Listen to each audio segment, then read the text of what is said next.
Hello, everybody, and welcome to Beyond BMR. I'm your host, Bigfoot, Michigan Rob. This show goes beyond cryptids and Bigfoot. We take a much deeper dive down that rabbit hole. We take on subjects beyond our very own realms and realities. We look at strange phenomenon and the unexplained, such as time travel, alien and UFO existence, strange hauntings and mysteries. We focus on all of these rabbit holes and just how they all come full circle. Tonight, Sir Bryan Bowden joins me for another great show. Tex will be joining as my co-host a little bit later in the evening. If you have not already, subscribe to Bigfoot Michigan Rob on YouTube and Tex's Front Porch on YouTube. We have 8 live shows weekly now, folks, so check us out. You can find us at Odyssey and iHeartRadio. Also on KPNL Radio. Thank you to the lovely Selene out in Oregon for that. And you can find us where all podcasts and all of their platforms are. If you like our content, please subscribe and share. The super chat is open. Tex is having a little problem with this super chat, but hey, you know what? BMR, if you want to donate, BMR is open. Don't forget to smash the alert bell and subscribe.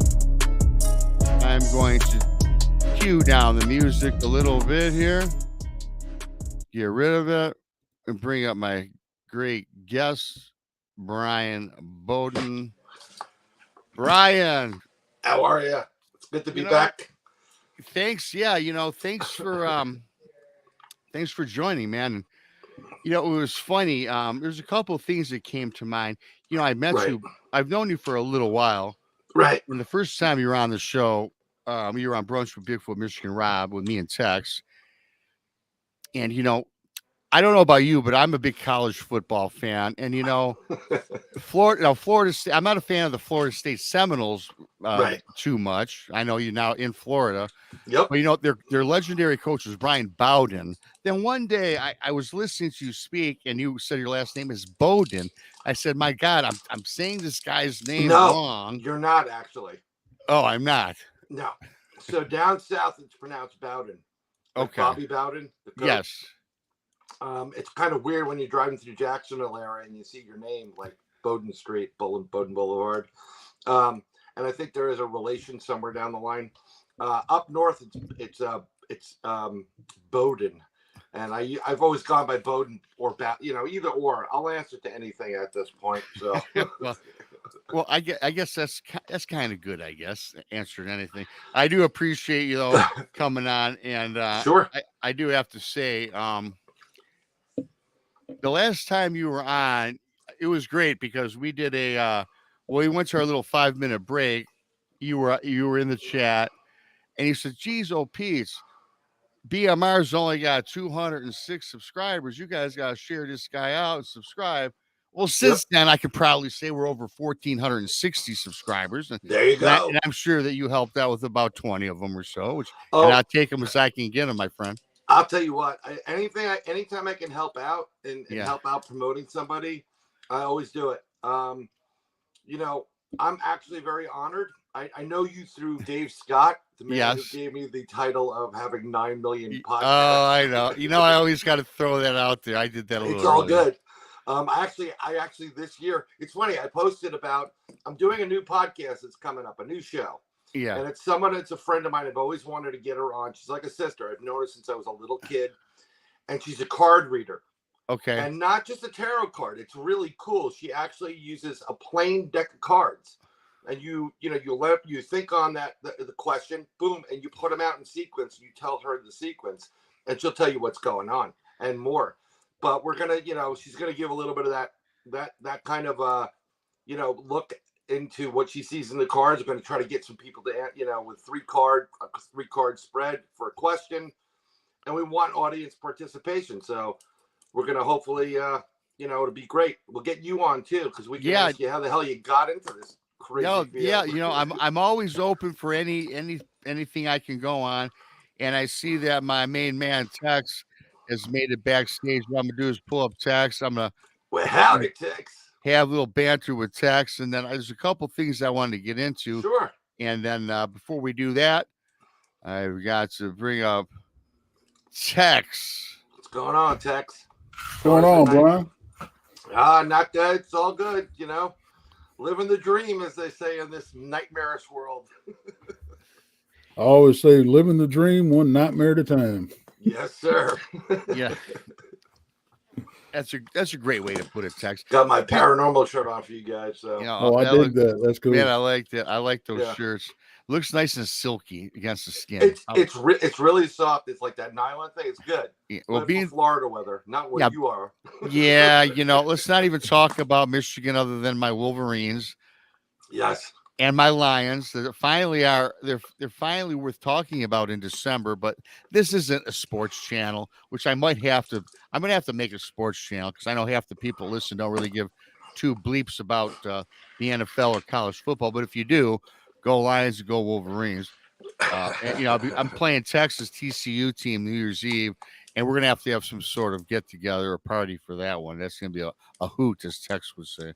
And speaking about, Tex was just on Bob Van Buren's show, Van Buren Variety. Go check that out. And they did part 2 of I guess it was a serial killer's Tex. And it was. We talked about some true crime stuff. It got a little darker than we I think we meant, but we talked about some very, very hard, difficult subjects to discuss, and so I'm all ready to get into something a lot lighter. Well, so this, this is gonna be a little bit lighter, Tex. I know you need a break, and certainly our audience wants something like that. One of the great things about having you on, Brian, is really, seriously, man, I have followed you well before I met you. Yeah, thank you. Not a problem. You're pretty multifaceted. I mean, you can cover everything from UFOs to cryptids. Yeah, elementals, everything else, and I kind of build the show out as being like the multiverse, and and things about the multiverse. A lot of scientists describe the multiverse being something that's observable outside of our own universe, right? Yep. And then I discovered the omniverse, which is all of the universes and dimensions and realms. But the thing that I think fits most for the platform that we all love so heartedly is the parallel universe, which exists kind of evenly with ours. So starting the show today, we can get into everything. It's kind of an open format, but I like to tie all these things together with UFOs, aliens, cryptids. I mean, and before we get into that, before I forget, tell people where they can find you. Why don't you walk through a little of your history? Sure. So you can find me, Bronxville. A lot of this stuff where I'm rebuilding my own personal website. It's going to be BryanBowden.com, BryanBowden.com. And it's going to have everything I do. I do book covers for people. I do artwork. I have a screen printing company that does hats and you name it. Wrap cars, wrap your kids. But as far as on the paranormal side, I do a lot of work with Al Santorico, which and you had a great show with him recently. Yeah, thank you. Yeah. So we do with Bronxville Paranormal Society. I'm a founder of the New York State UFO Project, New York State Sasquatch Organization, New York State Dogman Project. I was the director of New York State for North American Dogman Project. We've been doing this long before some of these clubs have come out, but we have a variety of different things going on at once. And you can find me there. So look for me on Twitter when I'm not being banned for exercising my freedom of speech. Well, I must admit, I use really Facebook primarily just for marketing, but I do catch a little Brian Bowden. Bowden. Now I don't know what to say, Brian. My lord. I will answer to both of them. They are both correct, sir. Okay. So. Well, and you got so many things you talk about, and that's why I figured I'd like to have you take it from what do you think? Because again, on the daytime show we talk a lot about Dogman and Bigfoot, but to start out, and I want to tie this all together, to be honest. So let's talk a little about, because why don't we start with the UFO and alien category to get going? What's first of all, you got your research going on there and your oversights. So just currently, I've been doing a lot of Something we did way back a long couple of years ago. There's a lot of ancient stone chambers that pockmark New York State up into New Hampshire. You ever hear of the American Stonehenge? It's an ancient rock formation. They still don't know what it is. Many people say, "Oh, it's a native root cellar." It's not a native root cellar. These things are a lot older than the natives that were here. One of the chambers we went into and we did an investigation on, and I'm planning on going this summer, is going to be focusing on frequencies and creating portals, actually. We did an investigation in this one stone chamber. You would never know it was on this road unless you stopped and took a look. It's about 10 feet high, 10 feet long, 10 feet wide. And I started in the very back of the chamber is a huge, large, I guess, stone. Must weigh at least a ton. Natives aren't moving that stuff. Mm-hmm. And it's really funny when you look at the stone with your naked eye, you see a lot of moss and it looks like water on it. Nothing, right? Take a picture with the camera, nothing. But if you throw a UV light on it or an infrared light on it, or you got some kind of night vision, there were 4 rune writings that appeared. One was fire, earth, air, water. It was just very bizarre. So I would take the glass off. I'm looking at the stone. I'm trying to figure out where the markings are.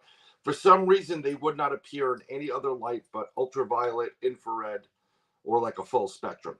So, but while we were in this chamber, I like to do a lot of work on the paranormal side between UFOs and cryptids and you name it.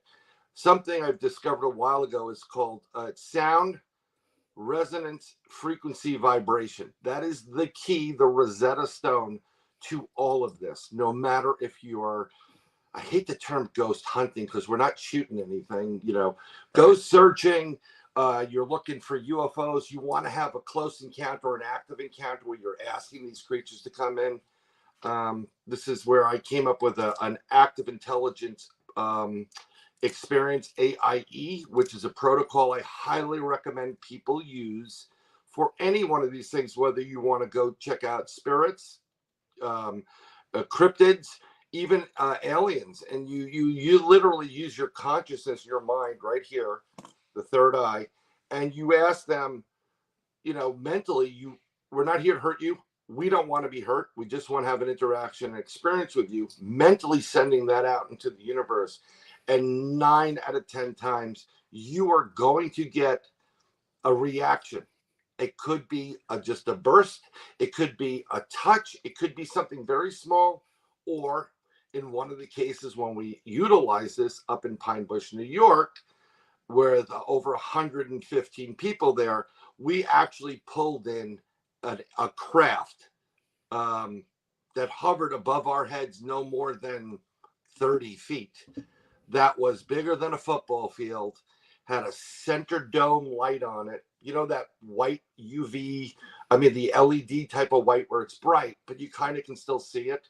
Yeah. And then around that center light, which had to have been bigger than my car or 3 cars put together, and I drive like a truck, you could see the markings or whatever looked like a giant hexagon or whatever holding it in place, blacker than black. Everybody was in awe, and we started asking it, can you go out to the mountains and do a maneuver? Can you go from that mountain to that mountain and then just do some moves in the sky? And it did it. And no matter if I asked it, and Al was there, he asked it, it responded to, Al had a lovely flashlight, and he was hitting it doing Morse code, and it would respond back with the Morse code. So this is all part of what we pulled in with an active intelligent encounter. And that's what I've been focusing on, that and frequencies, actually. Because, you said multiverse, and I do believe that we are at a point right now, and I don't know why, but there seems to be portals opening up throughout the world. And the only thing I can think of on that end of a portal opening up is when you get into that multiverse, parallel universe, quantum universes. So I've been heavily looking into that. But getting back to the chamber, I'm sorry, where this started, we like to use singing bowls and the tones of the singing bowls. And every time we use these things, be it a physical bowl or if you have your phone, I think it's on both, Android as well as Apple. I know it's on Apple. There's an app called Bowls, Bowls. You may have to pay for it now, but it has about 12 different singing bowls on it, and you can operate it like a singing bowl. It's true toned, and you have the heart chakra, the third eye, the crown, all the different chakras there. And we were doing this inside this chamber, and I actually was filming with FLIR at the time, which I do love. And we had what appeared to open up to us was a portal. It's no question in my mind. There was a big purple haze that started forming a ring around it. It's on Bronxville Paranormal Society, one whole word, YouTube page. Now, was it hovering above the air, or where was this? Right in front of us. So I was at the back end of this chamber, and I had a camera there, and I'm playing with the bowls. We had the cameras there, and Al went out to get a thermometer just to see the difference. But I had it on my camera, and it started to form like called purple haze, Jimi Hendrix, Yeah. And you start seeing it going almost like in a circle, and it started eating up in the frame. And the center was not that purple, and the purple was one of the cooler sides. I was filming in the tricolor, the multicolor, and it was purple and getting a little bit darker, almost blackened. And we noticed the temperature drop. But what was really bizarre, if you watch this video, it's not a long video, mind you. At one point, it looked like something peeked in, if you're looking at the video from the upper left side, and you'll hear me say, I hope I got that on film. Yeah. And now it was something that we weren't prepared for at the time, because I don't highly recommend you opening up a portal someplace and just put your hand in it. So we're trying to go back there. We're trying to play with different frequencies and sounds and resonance, even multiple frequencies at once, to see what we can get. And then I have a drone, and I will fly the drone through the center of the portal to see if it either goes someplace, disappears, or we get something back video-wise. Wow. So that's interesting. So you did fly your drone through this particular portal? Not yet. We're going to. Okay. Both of us were like, should we put our hand in there? We have wives we have to answer to, Yeah. and it's like, well, Al's not really here nor there. We don't know where this is going to go, because when you open a portal, in theory, in scientific theory, let's get back to the multiverse, a portal takes you from point A, wherever it opens, to whatever's on the other side of it. And if you don't know what frequency or address you're putting into it, you have no idea where you're going to go. Hence, you can get to a point or another universe or a parallel reality where maybe the oxygen level isn't what suitable to us. Okay. Or, it's just not based for human, this typical human, physique or consumption. You could pop yourself into a place you really don't want to be. Think of any type of scary portal movie, and the first thing I think of when I see portals is there was an episode of South Park where they had Kurt Russell going through a portal, and well, not nice woodland creatures were doing things to him. Right. You just don't, and then the man bear pig comes through, and you don't know what you're playing with at this point. Exactly the same point that the experts at CERN don't know what they're playing with.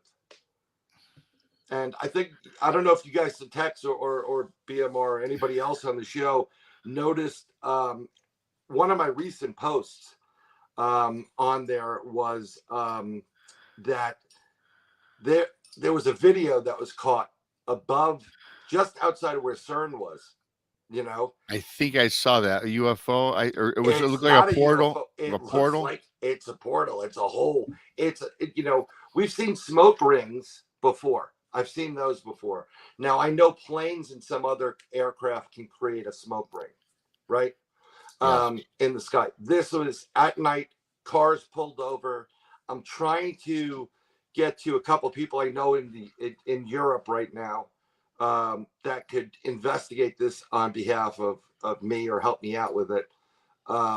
It's just difficult during the COVID because going from country to country, the protocols but I'm trying to find out more information, but it clearly looks like a portal.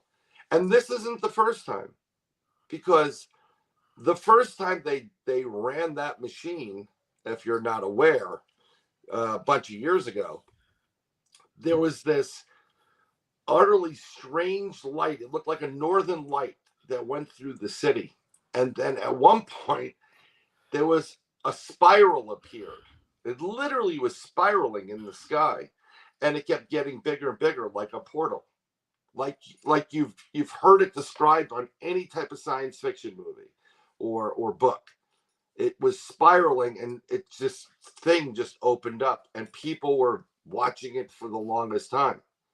So we don't know what we're playing with here, and that's why I have to be cautious. I'd rather send a drone in there than anybody else, at this point. And I know that walking through a portal, certainly, I mean, I would view it as being dangerous. And I got to ask you, do you know any people? I've talked to a couple people throughout the Sure. years doing this. They claim to walk through portals and come back. And Right. I don't know. I mean, is it just, in your estimation, it's just sheer luck? Do you advise against that? Because it's like, once you go through to the other side and you're in a different realm, I mean, you better damn make sure that you mark off where you came through, right? Well, it's not a guarantee. By you going through doesn't guarantee that it's going to still stay stable enough to be there when you want to come back.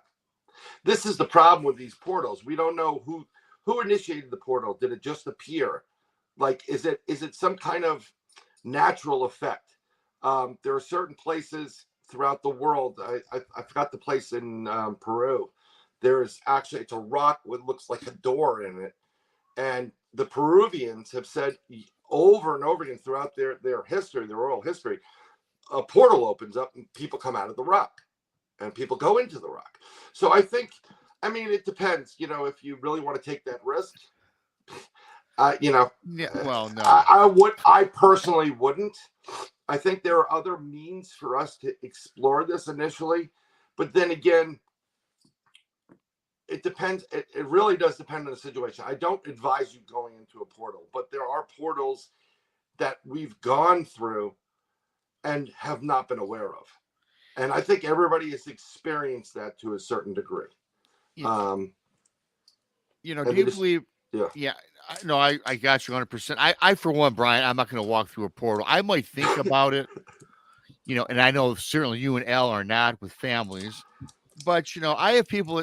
There's some people that love me, so I'm gonna do it for them, and not walk through. But I always had this fascinating question. I read this book a long time ago, James Cameron, and I forgot the name of it. But these group of scientists, and I know this book is fiction, but my point is this: where they created this machine and they walked through, not a time machine, it was a portal that they opened up, and when they walked through, they ended up in like medieval times. So with these portals, again, you've never went through one, and there's not a lot of data out there. I mean, do we even know? Let's say let's say I'm in the woods, Brian, and I'm walking down a trail, and I see something that kind of opens up. It kind of looks odd, and I'm thinking in my brain it's a portal. I go through. You don't know where you're going. You're not going. Could you be going backwards in time, forwards in time, or just somewhere that we never thought existed? I'm gonna give you that obnoxious answer. Yes, and I'll tell you why. No, this is the part of it. See, before I got into when I was studying, I was always into science, and I was always into planets, the whole thing, growing up as a kid, and I love physics and I love astronomy, and I thought, hey, I'm going to be an astrophysicist. Just when they started that quantum mechanics started coming out, string theory and stuff. And then I smacked myself back to reality after checking my bank account and said, I'm never going to make any money being an astrophysicist, right? How am I going to pay all this money off to become a doctor of, what? Maybe I'll build a rocket for somebody. Who knows, right? But I've never lost that love for that. But the way things work, you can't include, I don't care what anybody says, you cannot include time in any discussion of parallel universes, dimensions, or any of that stuff. Time is Earth-based only. There is no time on it's only Earth-based. And Einstein, through theory and through equation, said through the Einstein-Rosen bridge that if you walk through a portal or you're able to travel the speed of light for 10 minutes, by the time you got back, whoever was here would be like 89 years old. Like even your child would be like a grandfather. Yeah, I've heard of that. The caveat to that was recently discovered that if there are multiverses, multiple timelines, that the prevailing theory is that we're hopping multiple timelines over in reality instantaneously without our knowledge. So in theory, you could travel as far as you want into the future, as far as you want into the past, and still come back at the same point. No harm, no foul. That's what the theory is. And the reason why that is this is going to be a kind of a hard concept, and some people may not be able to get it. Everything exists at the same time. Past, present, and future. And if you get into the religious end of this type of this discussion where God knows everything, and a lot of the people who pass on from this life, from the physical shell into a spiritual, and they get to that, we'll call it heaven, which I will, and they get close to the source or the Akash record and the main record of everything, they know everything. They know what's going to happen to you 5 minutes from now, 2 hours from now, 3 weeks from now, a year from now. It's what they can and cannot do with that information. Some people will violate whatever the terms are on the other side when you transfer from physical to an energy-based entity, and you go into that realm. But you can know past, present, and future. You can travel from this point back in time to the dinosaurs, witness it, and then come back here and be at the exact same location. So if you're in, I'm just going to use Flint as an example. Sorry. Yeah. No, that's quite all right. I'd like to travel out of there if I was there. Yeah, no, I'm sure a lot of people would. Or let's go with Austin, Texas. And that may be a problem for everybody too. But let's say you said, you know what? I want a pair of Lucchese boots, but I don't want to pay 2022 pricing.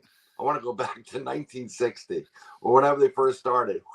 You travel back, you can get those boots, put them on, and bring them to the future. They're still Lucchese boots. I'm just using it as an example. These are possible. This is why when we get into what you were saying initially, UFOs and aliens, there are tons of reports of interactions or experiences with these beings by many people, and I've heard them personally from some people, about people being from the future. We're from your future. They don't tell you how far ahead in the future, but it's got to be significantly far in the future for you to be disfigured or disformed to come back looking like you're looking.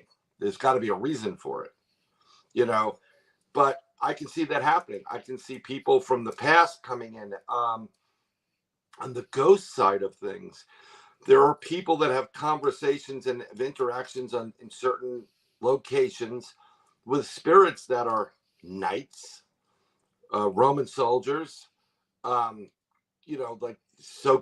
Socrates and further, and they're communicating with these beings, so there's something to this multiverse, this multiple dimensions, this inner what do you call it? Interdimensional type of beings that travel just different dimensions, like 4th, 5th, 9th, 12th, 100th. They have that ability. There's something to this. So I've talked to several people where they tell me now after listening to you, Bryan, they're saying that well, it's not possible to travel into the past because that timeline in the past is cut off. Let's say is boarded up Right. for with brick, just in layman's terms. And if you were to hop on one of these planes or dimensions and get there, you could not go back into the future. But the way I look at it, I have to tend to disagree with them because what you're saying is if you get in these multiverse or tap into one of these parallel planes, anything then is possible. And then, Right. and if you spend, let's say that you traveled in time, and let's say you went to the year 2050, and you spent 5 years there, really, and coming back, it's only what 1 minute of our time, current time.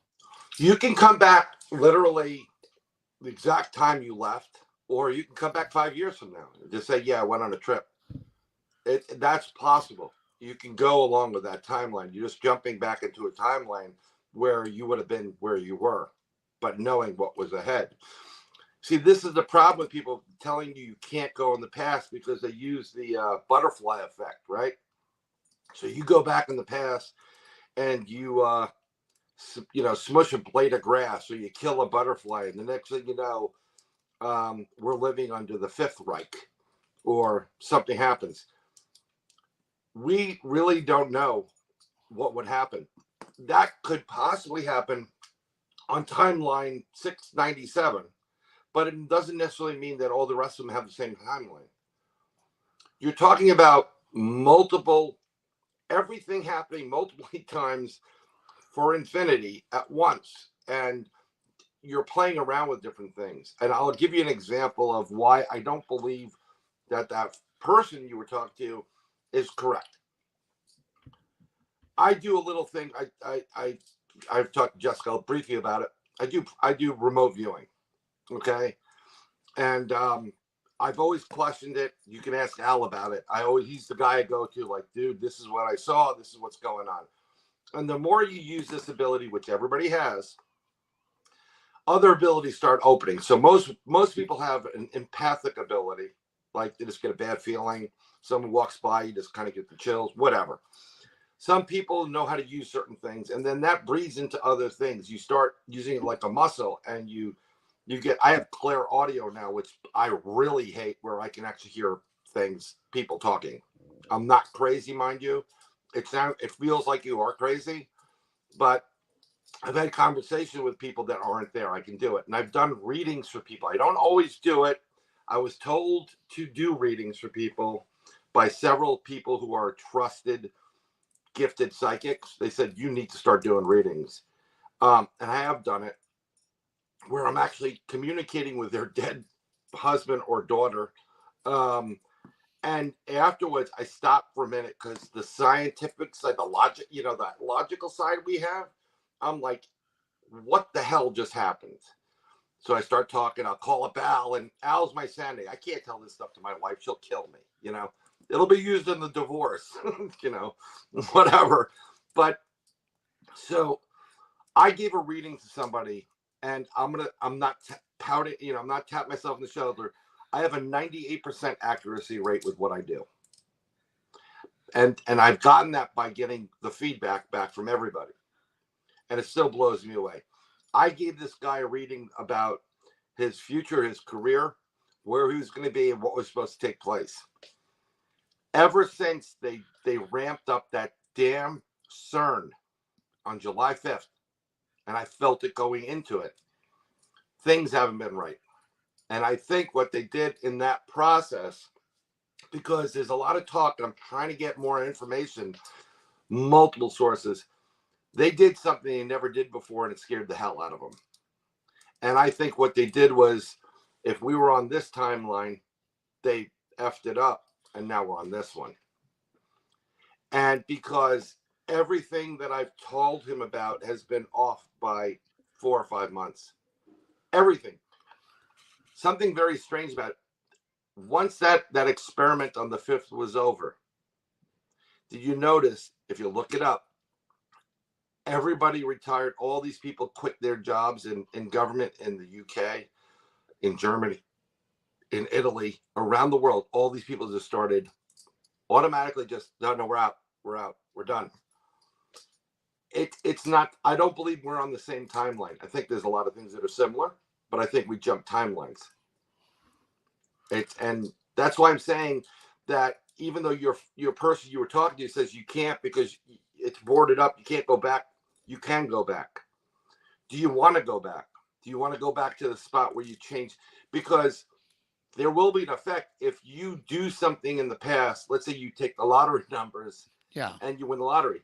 You're not going to be sitting here talking to me right now. Neither is Tex. Yeah, this show doesn't exist. So there's certain things that will take place that won't exist, but it's not. See, that's my thing. Bryan. It's like, I was thinking about the lottery. Yeah, let me go back to 2012, win the lottery, come back. I get it. That won't exist. This show doesn't exist. I exist, but I've never met you, Tex, and who knows about where my family would be today. Right. And but that's why I guess the person was telling me about. I guess the person was telling me it would alternate your personal timeline, but not necessarily the rest of the universe. Like, I'm like, well, if I studied history real well and I went back and I was a very smart guy and I went back and let's say Rob, assassinated Adolf Hitler and that was successful. Now I'm going to come forward to our current living. The world will be a much different place, and I just don't see how that. Even if this can be done, I'm sure it's been attempted, right? There's a lot of talk throughout government. If you look at government stuff up, that there are jumpers left and right. Steve Stockton in there and Donnie. There's a great person. Her name's Cisco, and she talks about jumpers all the time. These are people. They're jump rooms around the world. So you can go to a spot and jump from point A to point B. Some people have claimed to jump from here to Mars and it's been living in Mars for years, or formerly, there's a war there. Some people, everybody claims something different. Yeah, I do believe that your personal timeline would be messed up, but it doesn't necessarily mean that everything around you isn't going to be messed up. The problem with the whole Hitler effect, and everybody uses that as an example, a lot of people do, I've used it, is maybe there was somebody in that group that's worse than Hitler.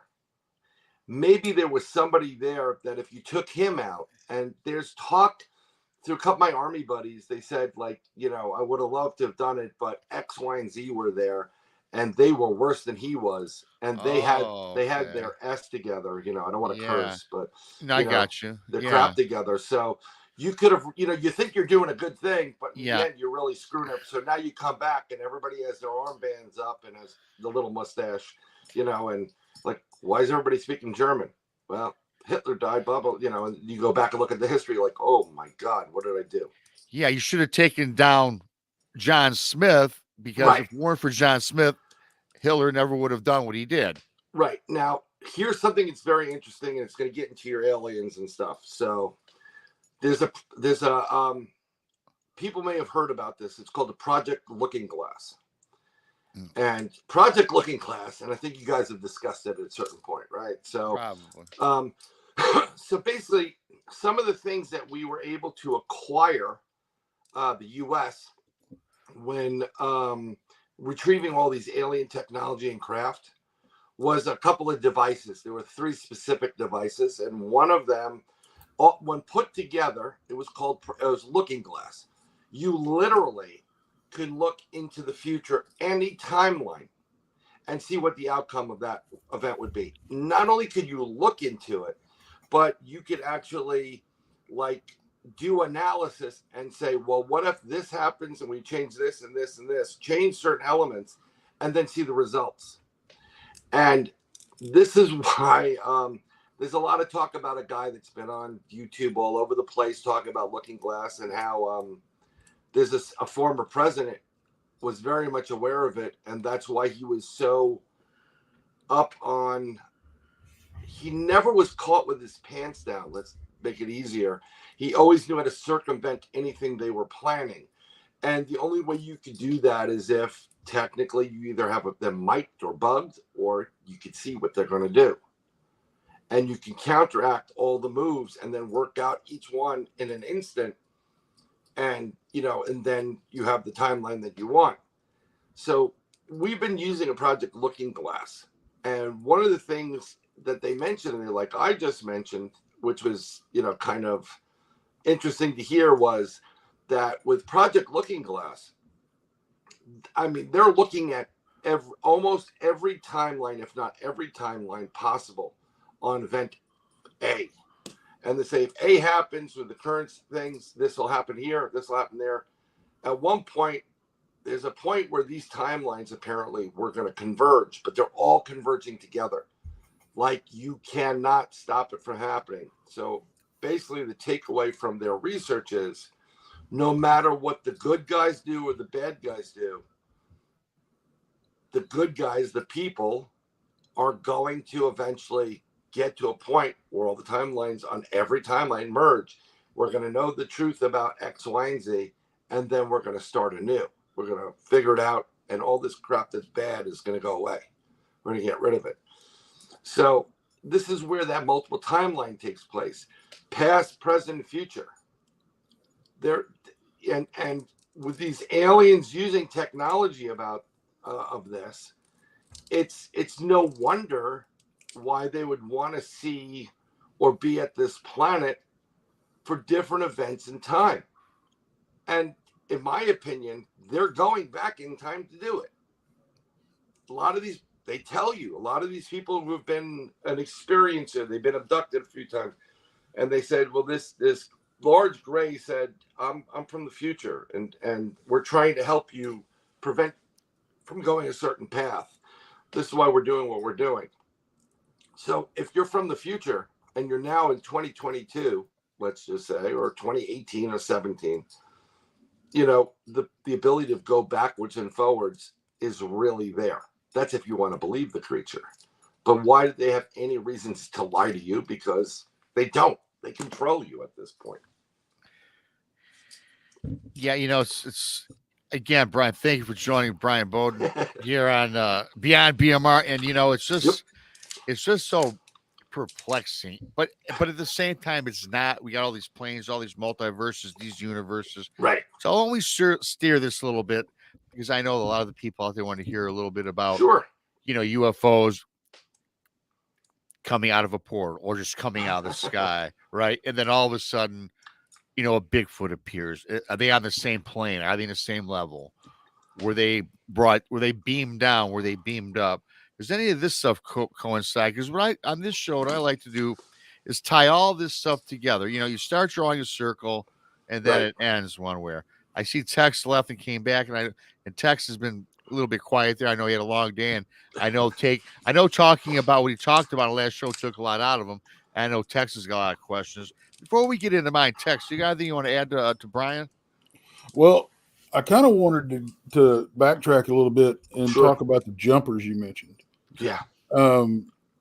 Is this what we're seeing when we see these?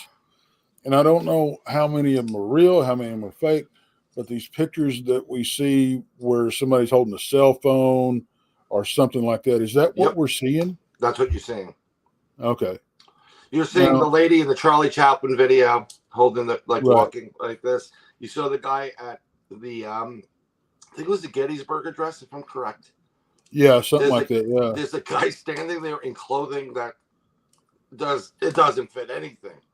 And there's another one that I just saw, not just like yesterday, I think it was, that they're sitting there and it looks like a freaking iPhone sitting there. Yeah. Yeah. And I'm like, but the problem with all this is all these pictures and stuff that, come out, with the technology that we have with Photoshop, blah, blah, blah, and all that kind of stuff. Yep. It's the same thing we're running into on the cryptid side. You don't know what's real, unless you can really break it down with the metadata and all that kind of stuff. Yeah. I ain't that savvy. But I think some of it, it's kind of where there's smoke, there's fire type thing. You know? Yeah. You know, I mean, I looked at, there's plenty of caught on tape. What is that? One of the shows, caught on video. It's really interesting that anytime I could have a picture of Bigfoot right now that is perfect, right, like in the woods. I mean, like me standing next to Bigfoot, and I know because I'm there. It's Bigfoot. I'm like, I'm telling you guys, this was big, and it doesn't matter. Anybody would say it's Photoshop, right? Right. You can't win. I mean, crystal clear That's images. True. It's Photoshop. Now, my personal opinion from my research with UFO based stuff, I don't think there are many, if any, valid photos of actual alien craft that you get that are, it's not blurred. These alien beings have been here for millions of years and they've never gotten caught, and they're good at what they do. I think when you get that like definitive, triangle picture or something that's like so crystal clear in relationship to alien craft or UFOs, I think you're looking at a reverse engineered product from the U.S. government that has been on super, I forgot what the top clearance is, but it probably exceeds that by 10 more clearances. Q, I think, is the top, right? Let me ask you something real quick. You're talking about pictures and all this kind of stuff. You were talking about all y'all, and you saw this craft hovering 30 feet. Did anybody take a picture? Yeah. Well, the craft that we were talking about before, this object that appeared over, it was in Switzerland. It was videotaped. Oh, okay. And you see these cars pulled over, and everybody has their phone up there. Now, the problem I have with it so far is, where are the other videos? Right. One video, and I see at least 4 or 5 cars there. Where are those other people's videos now? What about the one y'all called down? Oh, so that was a really, really long day. Al and I did 3 hour-long presentations, 3 half-an-hour presentations, 3 15-minute presentations. We were there from 5 o'clock in the morning, and this was about 11 o'clock at night. We had enough. We were praying that no one wanted to come so we can go home early. Now, what happens is, and what happened at that show, I was being interviewed for German TV that was covering the UFO fair, which is the Pine Bush Fair. And the guy couldn't get out of there. He had enough of the freaks for the day. So there he is with his cameraman, the big screen. We're interviewing. He left, and within 10 minutes of him leaving, that craft appeared. But this is exactly what happens 99% of the time. I mean, I've been on investigations for Bigfoot investigations or in high strangeness areas, right? And there's been numerous times like we had them dead to rights. There was one time we did a lake investigation day and night. I hooked up the external the monitor, and you can see the countdown of how much has been recorded in those monitors. We had an SD card, and we saw the objects moving. I'm like, oh my God, we got the greatest video ever. We stopped it. We went to play it. Corrupted. Brand new SD card corrupted. What can I tell you about it? I do believe that there was somebody that posted something recently about the Patterson footage. It's never been debunked. Nope. And from this point, they asked, well, how come there's no other video, footage of Bigfoot? I'll tell you why. Well, there's a couple people that are getting some good images of Bigfoot from long distance. There's a gentleman out of Canada. I forgot. I want to say Carpenter. Shane Carpenter? Yeah, I think that's him. He's using a telephoto beyond telephoto lens, and he's getting some really great video. I mean, it's beautiful, and it's such a distance, and it's important that there's a distance because I didn't initially believe this about Bigfoot. I thought Bigfoot was flesh and blood, right? Like everybody else. part of the missing link, whatever, until our experience with in New York State, where we had a Bigfoot go from point A, which is no more than 20 feet from us, to point B, which was 2 miles down on the other end of a lake in a split second.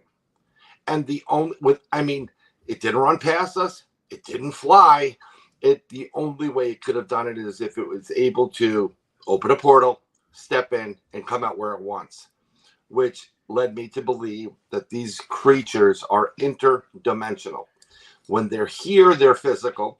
They are flesh and blood, but they have an ability to convert their energy from flesh and blood into a molecular structure that will allow them to travel interdimensionally. And if you know anything about conversion of energy, when you go from one to another, it expends tons of energy. That's why most people's equipment gets drained. They're using it and they're feeding off of you. But on top of that, there's a lot of UFO associations with Bigfoot. I saw a UFO with it. No, you didn't. What you saw was the conversion from energy A into energy B, which always initiates some kind of spark or something. There's always a burst of extra energy that's not being used in the process of conversion. Scientifically proven. You can look it up. Go back to some of your science classes. And that's why you're seeing these balls of light, or these beings can do whatever they want to do. And I think they've been around multiple, millennia. It's just an innate ability they have. So okay, I'm gonna play devil's advocate here. So sure. When you talk about and I didn't want to turn this into a Bigfoot show. When you're talking about the Bigfoot, 20 feet in front of you and then 2 miles away, how do you know it wasn't two of them? Because it's a good question. It very well could have been two of them, but the same vocal pattern from point A, it went whoop, whoop, whoop, same vocal consistency. They're very good mimics, but in a pinch situation, they're not that good. And it's everyone listen to the Sierra sounds. They all have a different tone, dialect. They get certain things right. The whoops are right. There's a certain whoop, and a yell is a yell. But even the yell's off a little bit. This was consistent. Whoop, whoop, whoop. And I was like, holy shit. Now, we've asked the same questions. But what I think was... If any investigator worth their salt, that would be the obvious question. That is like, was there another one down there? Where the hell did this one go, though? Right. Because once that third whoop happened and everything changed, the atmosphere changed, the pressure in the atmosphere. It wasn't like there was like a negative ion type of like a rain. I always describe it as when you're out in the country and it's going to rain, you can smell it, you can feel it, like the hairs start. It was like that. And the minute it went whoop on the third one, everything stopped. It was like the elephant came off my chest, and I was like, what the hell just happened?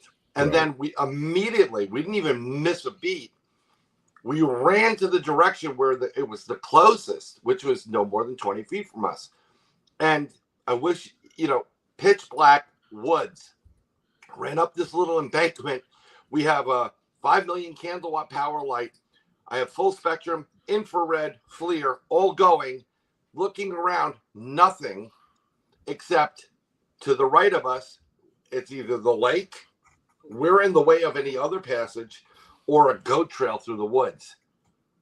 We didn't hear a sound. It was like that. So, and even if it laid down, okay, because they are very nimble, you would have heard it. You would have felt it. And then on top of that, after that, we stood our ground. We stayed there. The sickest thing was I was closest to that part of the woods. A few minutes later, we're hanging out. You hear something coming through the trees behind me. And this I call it a boulder. I may have it was pretty big freaking rock. It's got to be a couple 100 pounds, if not 400 pounds. You felt it hit behind me, and you felt that thudding of the roll. Roll, hits my chair, and I go flying forward. And I'm like, I couldn't even move the rock to move my chair back. Yeah.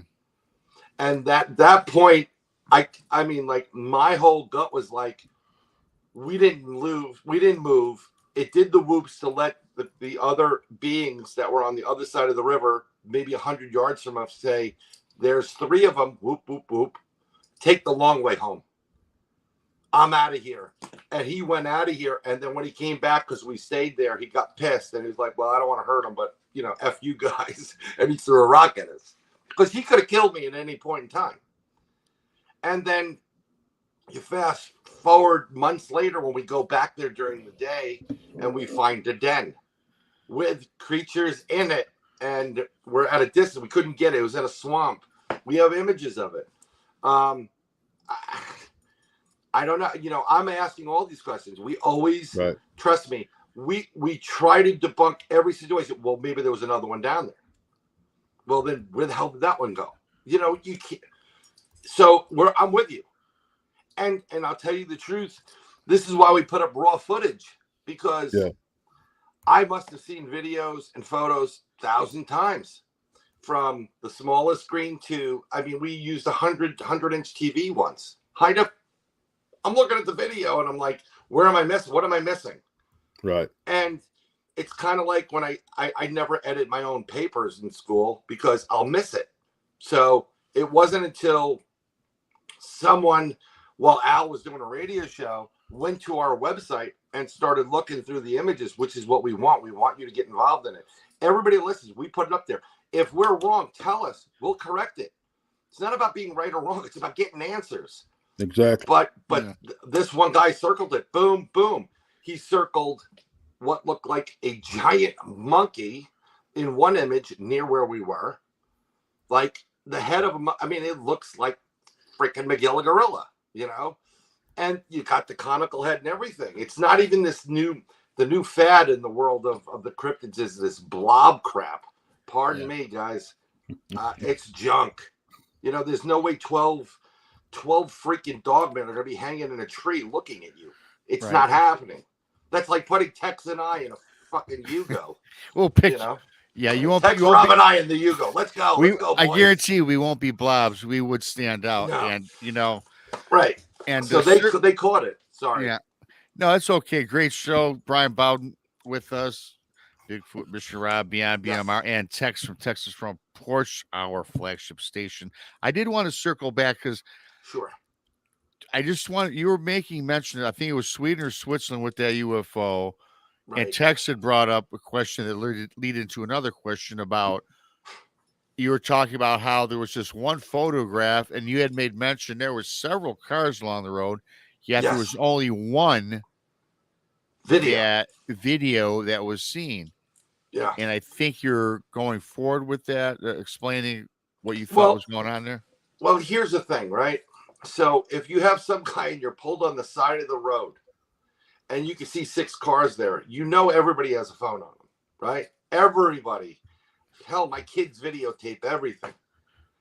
I mean, why is it there's just one video of this object? Why am I not seeing the reverse image from the other side of the road with? So this is where you get into that. Could it be CGI? Could it be photoshopped? Right. Could it be CGI? Now, here's another interesting thing. I posted something a while ago, and I know that a portion of that video I posted, this was really good. It was a UFO. It seemed to be in at night. It seemed to be like one of those old country roads with the double pines and the guys driving and the dogs whining and this craft's appearing behind trees. It's beautifully done. But there's a portion of that video that has been proven 100% correct. What the company did, they do special effects. Found out later on. And I'll show you how I found out. They took that portion of video, built a model off of it, and then created everything you were seeing was CGI, computer-generated graphics. And the way I figured it out, and I said, no, this is BS now. is when you use in these video games when they design roadways, okay, and you're driving and you get the puddle, left, right, and it only has so much puddle before it repeats itself. Get it? So I started watching certain elements, and there's the road. It go. Up, it's just repeated itself. Up, it's repeating itself again. That tells me that what I'm watching is absolute crap. It's fake. It's not. You got to look for the little nuances. You know, a developer that's developing for movies, it costs a lot of money to develop that little piece of roadway to make it look with the lighting and everything. And they make it last for 3 seconds.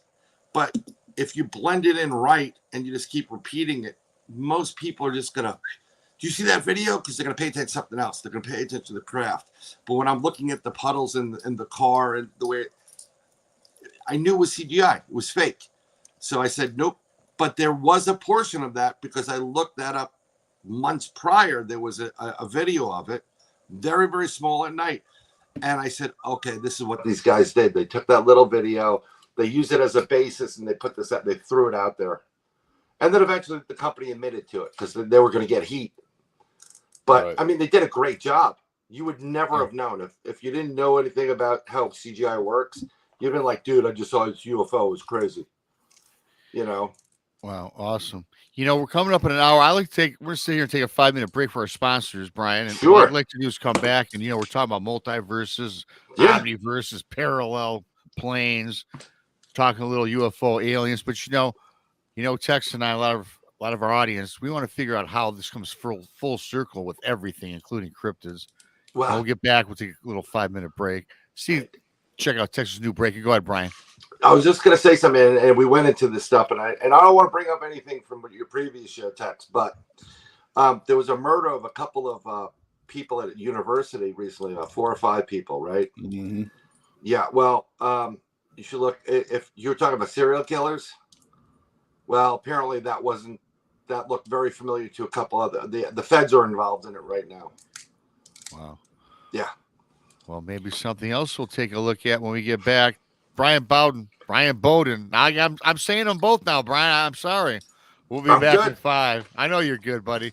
You're fantastic. We'll be back in 5.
Four minutes to go, folks. 4 minutes.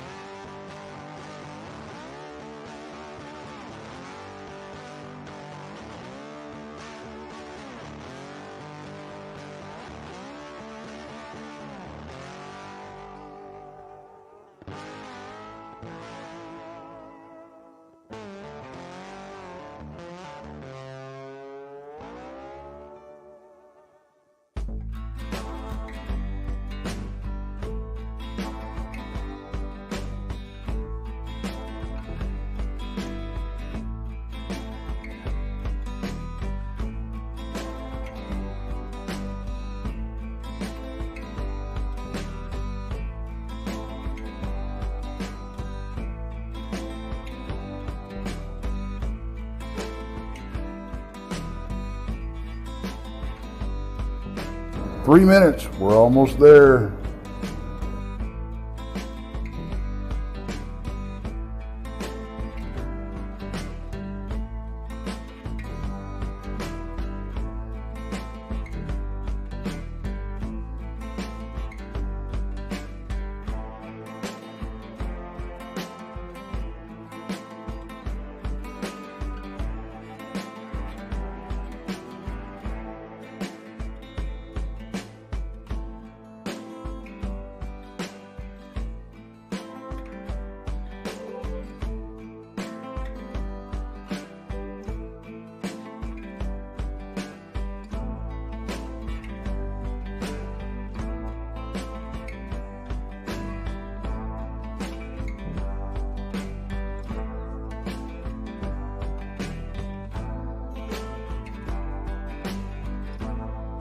2-minute warning, guys. 2-minute warning.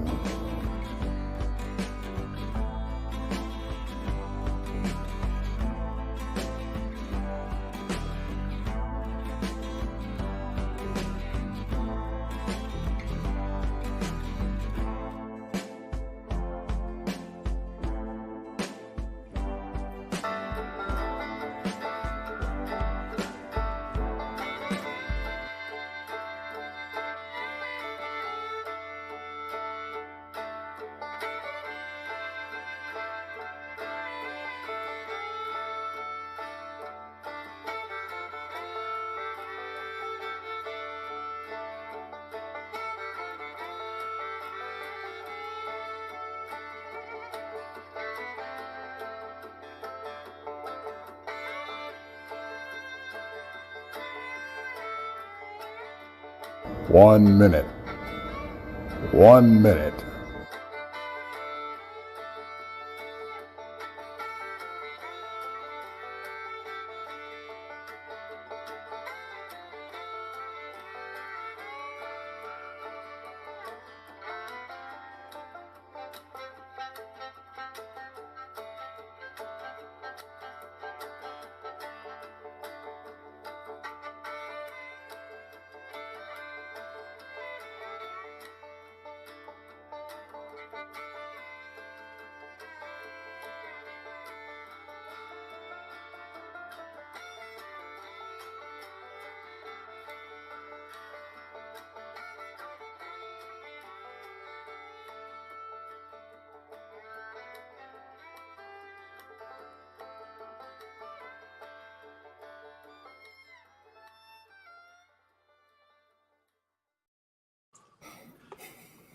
We are back.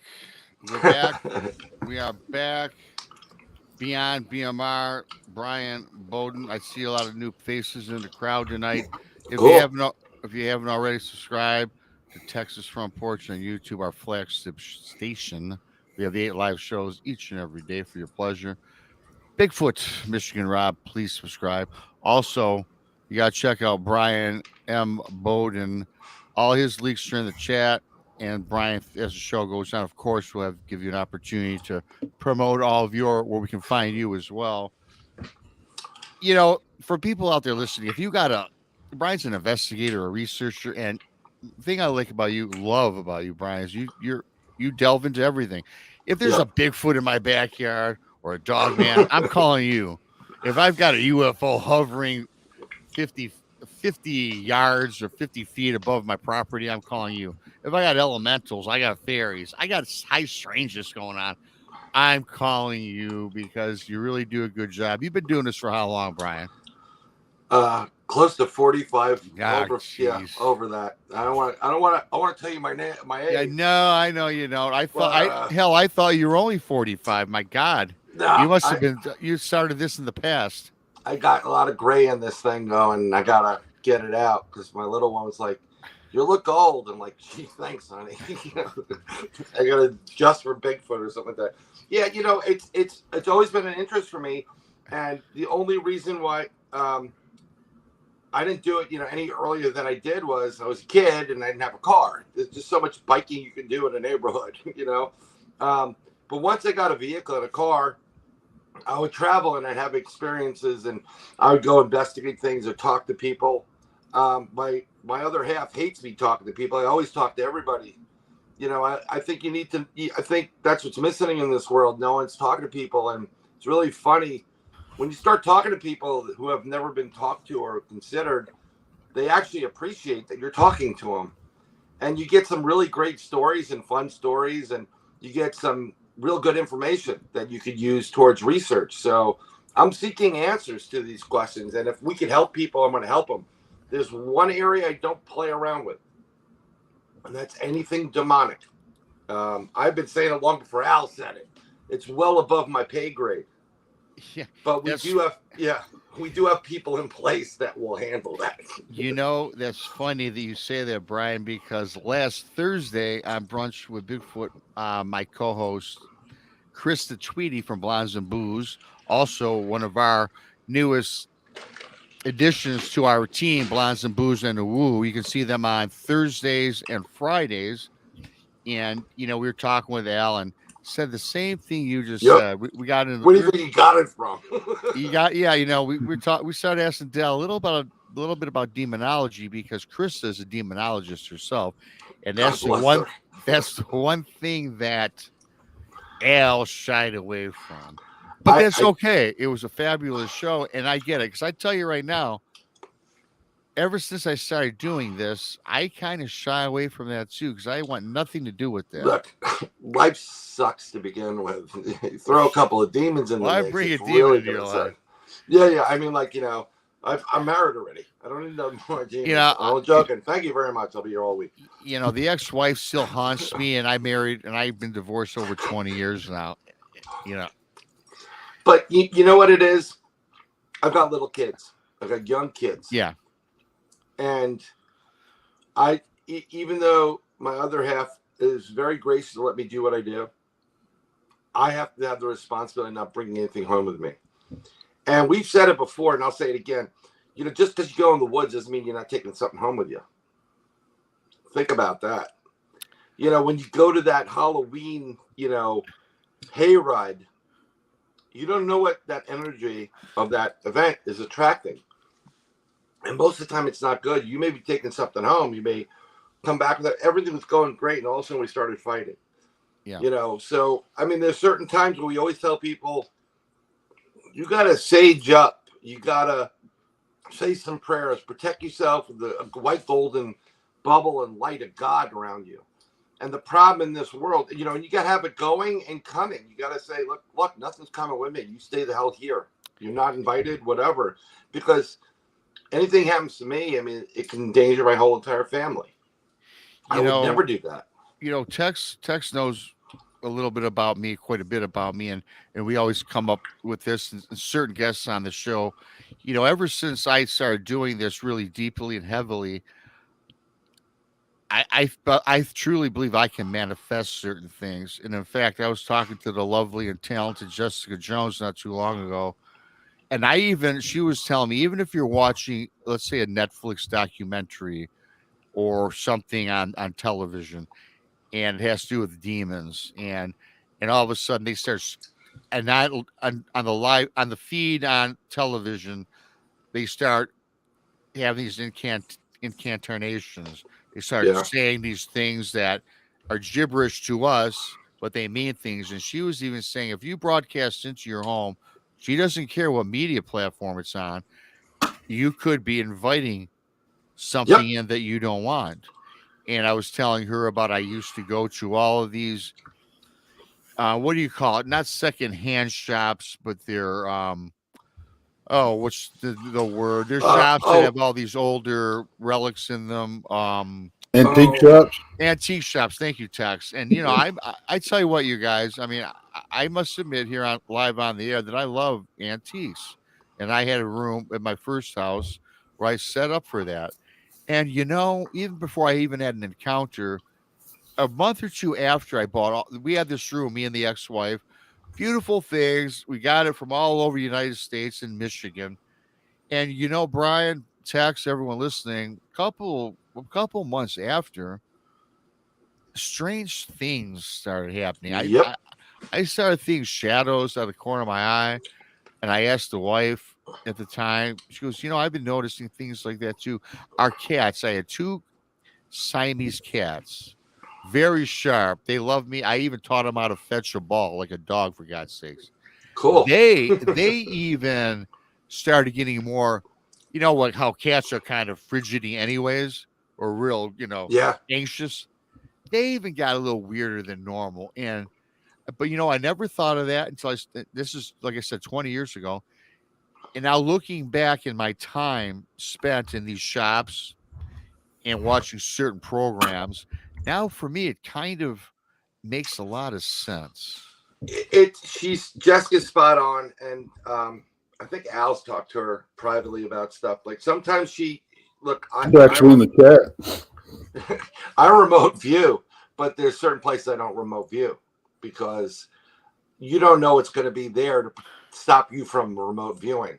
And Jessica, she's a big girl. She do it as she wants. But I always warn people that are remote viewers, be careful where you're remote viewing. If you're remote viewing Area 51 or some base or someplace you think, you have no idea, because I've gotten caught remote viewing, actually by remote viewers or people that could see you in that kind of position.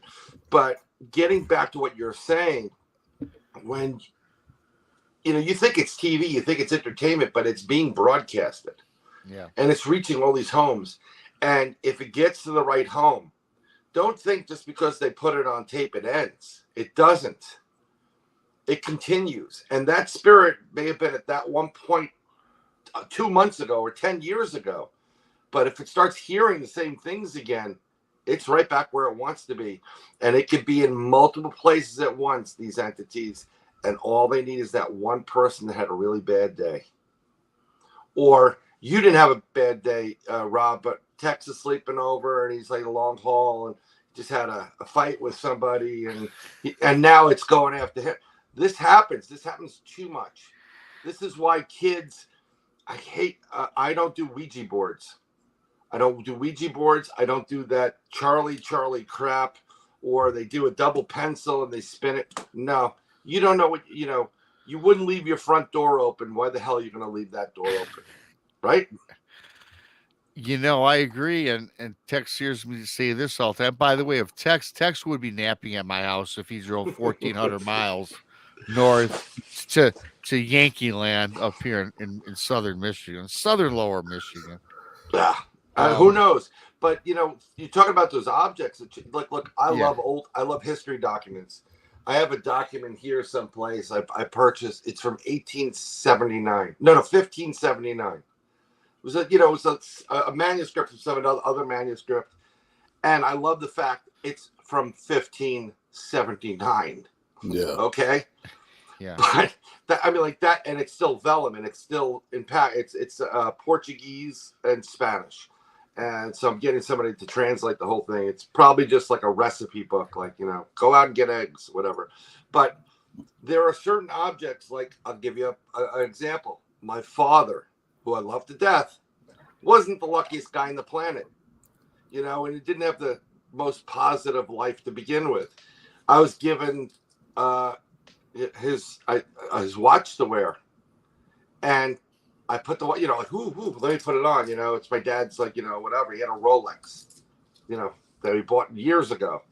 And I'm wearing it like, it's a worst fucking day in my life. It was terrible. Seriously, it was really bad. I believe you.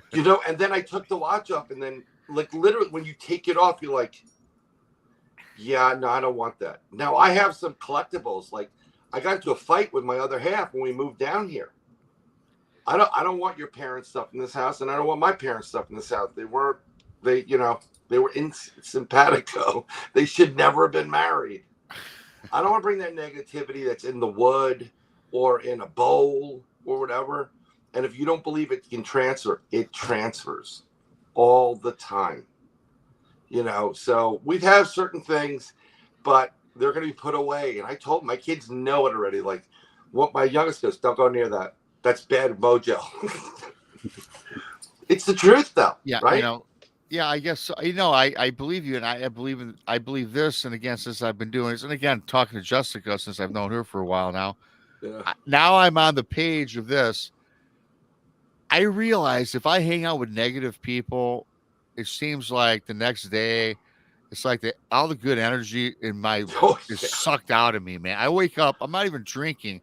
And I hang out with some people, just negative Nellies and Nancy's, and I hang out, spend a few hours. I get home, I go to bed, I wake up all groggy, like everything's drained out of me.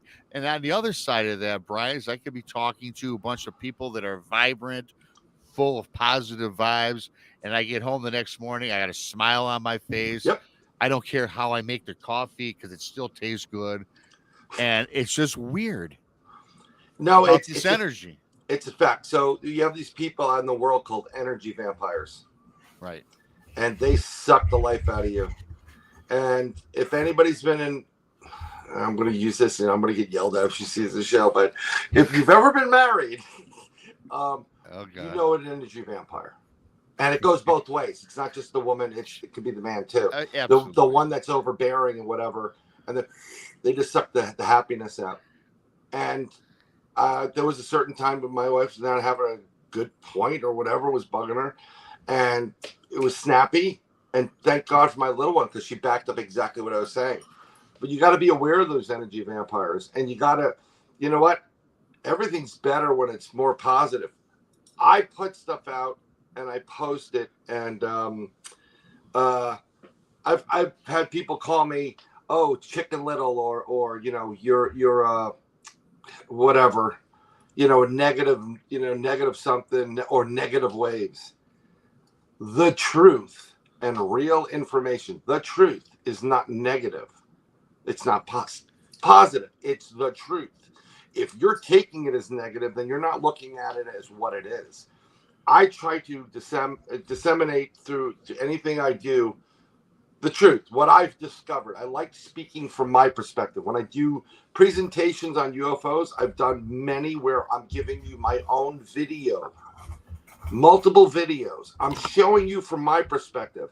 I'm tired of talking about this guy's video out of Omaha and that one out of Stevens, Texas. You know, that I don't know these people. What are they, you know, do they need to pay their bills that week and they're making something up, right? So I'm giving you, I have other video. I have video that was sent to me from a woman upstate New York.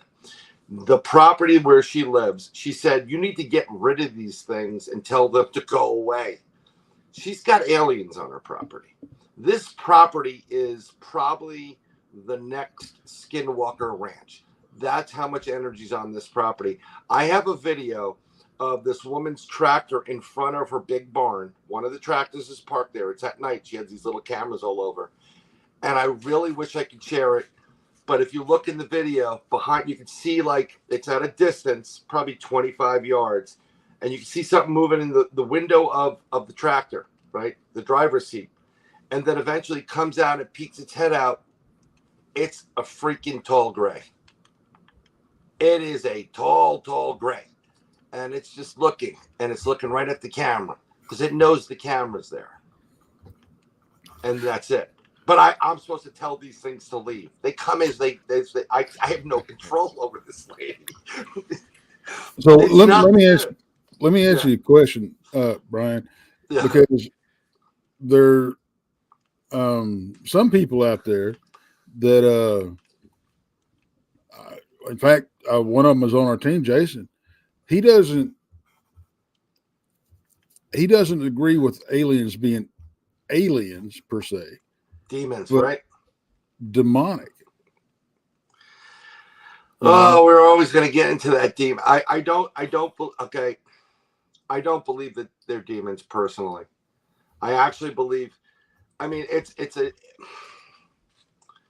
to say it's a known fact, but if it's not publicly published in some kind of newspaper, people don't believe it. But the government has, from people that have been abducted, and I know personal people that are big time experiencers, not only on extraterrestrials and interdimensional abduction, but also U.S. military based, done to propagate the mentality aliens are doing this, hurting people, when they can actually do it, experiment on people, and no harm, no foul. There's well over, I'm going to go at least 250, if not more, different species. I was told race is not a good thing. Species of aliens. And there's a variety of them. And some of them, you know, you talk about Bigfoot, look like an Albowitch, which is a 3-footer. Bigfoot. It looks like a Bigfoot, basically, Albowitch. And some of them look like Chewbacca from freaking Star Wars. And some of them look like your atypical, that's a Bigfoot. But totally different. They're not afraid of you. They're not gonna. They'll let you know, and they travel interdimensionally. Most of those beings. Okay, I understand when you get into, if you're a God-fearing person, and I'm going to say in the Judeo-Christian capacity, specifically more on the Christian side, anything that's not Christ is demonic. Anything that's not Christ and God is demonic, or has the potential to be demonic. I don't believe they're demonic. I do believe, and if you listen, what is the Holy Saint Michael, the Michael prayer? It says, "Protect us from all evil that comes to earth." You know, it's not just one evil. It's not just demons. Before God created whatever, there were beings that existed. The jinn are one of them. They are the nastiest of the nasties. If you go into Islamic law, you'll know all about jinn. They were on earth long before humans were. And they were banished, basically. God said, "You're gone." And, you know, put man there. And they can't stand us. And there's oftentimes when they will use their abilities of transformation or whatever to act as a demon, come at you like what you think the devil should look like or a demon should look like. And all they're doing is trying to get you the hell out so they can get back to where they want, which is the earth. But God said no. Matter of fact, God gave, when they were building the temple in Israel, he gave a special ring, and the temples were built by the jinn or demons. The jinn's evil, right? Yeah, I was about to say. You would say they're evil because they don't want anything to do with humans. They may, you know, amongst themselves, they could be like, you know, regular, normal, whatever. Okay, well, maybe evil. Demons. Someone told me the jinn is is demonic. Well, of course, they're going to say demonic because it doesn't do anything that's really positive or a good thing for humans. So, yes, that would be classified as demonic. And I understand where there's a lot of talk now about Nephilim and Bigfoot mating with Nephilim, which I just, you could, everything about it is theory because none of us have a Bigfoot or a Nephilim to prove it. But I don't think that's the case. I think the Nephilim were exactly what they were. You had the Watchers come down from God's kingdom, said, "I want that." They created these blasphemous beasts that were giants, and that's why we had a flood. I mean, I don't want to get into the religious thing, but that's why God, you know, tried to get rid of them. They were, it goes against what God or their father wanted. You know, Jesus is a prophet. I believe in many different prophets and many different messengers, Jesus being one of them, Buddha. There's a couple in India. These are all beings that I would, you know, some people believe Jesus is God. I'm on the Jesus is a messenger or, you know, part of, you know, God's family. And there's multiple different entities that have come here to try to enlighten the earth and get us back on track. But we're too stupid to figure it out. So, you know, that's what happens when you give us free will. So, but I don't believe everything's a demonic. It may work. I mean, if you start throwing the holy water or the holy oil, or you have the cross or a star or something, and it prevents something from coming forward, maybe that is the demonic. But there's too many different entities or beings doing things that are like demonic, but they're not. Like, well, let me ask you this. Yeah. You know, we were talking about we all have to be careful and not take things home with us and that type of thing. Oh yeah. Now, do you think it's just on the spiritual side that things are following us home, or do you think maybe some of these aliens are following us home? I think that I think it's on both sides. I think there are certain beings. First of all, there are clearly species of aliens that have contempt for humanity. They don't give a crap about us. They want control of this planet, the resources, and whatever they want. Those happen to be more on the reptilian side or reptile or insectoid base. They're very aggressive. But there are also other species that aren't in the reptilian side. They're maybe more animalistic. Like, again, I've got the types that they're called, but you get the Pleiadians, you get the Nordics, you get Phoenicians, you get everybody has an interest in our planet and human DNA because that's like the perfect base to build your house on. Right. Right. So if I wanted to make a really kick-ass mash, right, liquor, you got to use the best of the best. So I have to use the best mountain water. I have to use the best corn. I have to use the best whatever yeast that I'm going to use. And then you get the product you want. We have what they need to take their race of beings, be it Venetians or Pleiadians or Martians or whatever, they totally screwed themselves and they destroyed. They're the last ones of the last. That's why they're taking us. And they use our DNA as the basis to create new hybrids. And then they breed hybrid to human, human to alien, alien to human. And eventually, if you've followed science, you're going to breed out the human aspect of it, or most of it, and you'll have your alien species again. So you believe that the Bigfoot and the Dogman are, well, I don't know. We didn't talk about Dogman, but Bigfoot, they're interdimensional, right? I believe both of those species are. Both of them? Okay. I believe, here's the thing. Different states of matter, right? Gotcha. Water is water. If you cool it down, it becomes ice, right? Right. Right? If you heat it up, it becomes steam. It's all water. So this is, depending on their element, where they want to be. And I've experienced with the Dogman in this situation. I've seen the video and the burst and the light brights and flashes, as they would call. I think that these entities, these beings, these creatures have the ability to be full flesh and blood, as well as interdimensional or different form. And I think that is one of the main reasons. And I never thought I would say that, because throughout the 45 plus years I've been doing this, when you get a new experience, you have to reassess what you've been thinking, and you come up with a different thing. But to this point, I cannot get past the point A to point B, and without that kind of explanation. I may have another one that may say, no, they're not, and I'm saying, okay, but it'll explain where that point went. Maybe there was one. Maybe I could see it from a different perspective. Who knows? Right. But I do believe those species have the ability to be flesh and blood, and then also travel interdimensionally into other dimensions, and possibly what they call the other worlds when you get into multiverse. Right. And that's why they're so quick. That's why you don't find any bones on them. That's why you don't have anything of the sort. And the ones that you do, we have a what we feel is a Bigfoot burial site within where we do our work.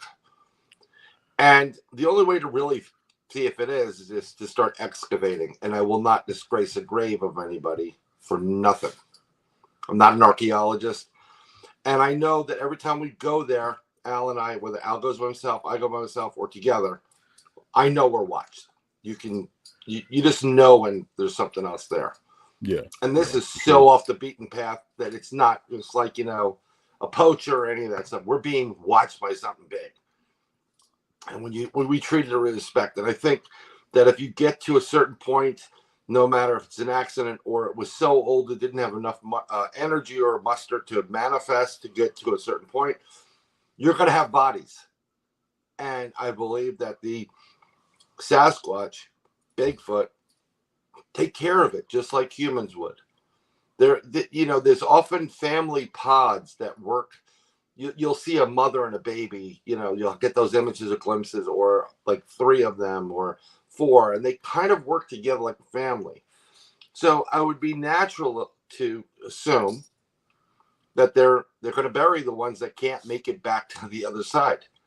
And they're going to make it look like a rock formation. They've been around long enough. They know what humans are to put it in a place or predicament where no one's going to want to move anything to get, to see if there's bones there. So yeah, I believe they're both. So being that they're interdimensional beings, what level of intelligence do you put on these critters, you think?